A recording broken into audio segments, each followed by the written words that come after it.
Texnik akalarimiz uchun hozir bitta zo'r bot ishlab chiqdik.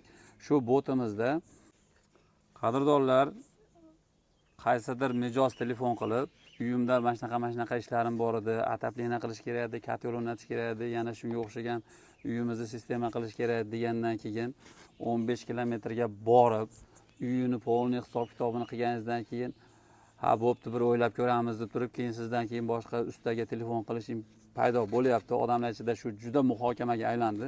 Qaysidir ustalar masalan o'sha bor kelgan uchun pul berib to'lov qilasan desa, mijozlar senga hech qanaqa ish qildirganim yo'q-ku, hech qanaqa pul bermayman degan holat bo'lyapti. Shuning uchun santexnik akalarimiz uchun hozir bitta zo'r bot ishlab chiqdik.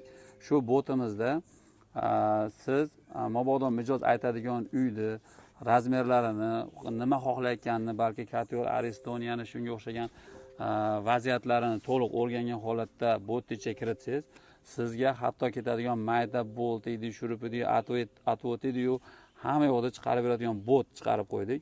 Qadrdonlar shu botga kirib bir ko'ringlar, albatta kommentariyada o'z fikrlaringizni qoldiringlar.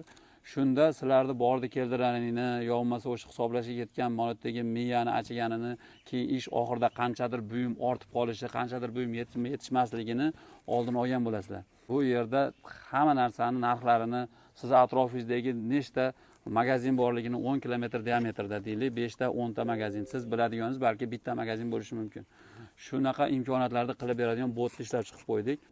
Xullas qisqa qilib aytganda, juda katta muammoni hal qilib beradi. Shuning uchun mana shu videoni yaqin do'stlaringizga tashlab qo'yinglar. Ular ham shu ustalar bo'lsa, ko'rib, o'zlariga qulaylik yaratganini bilsin. Bu muammoni razbor qilib, unda ketdi, bunda ketdi qilmasdan shunchaki botga a'zo bo'linglar.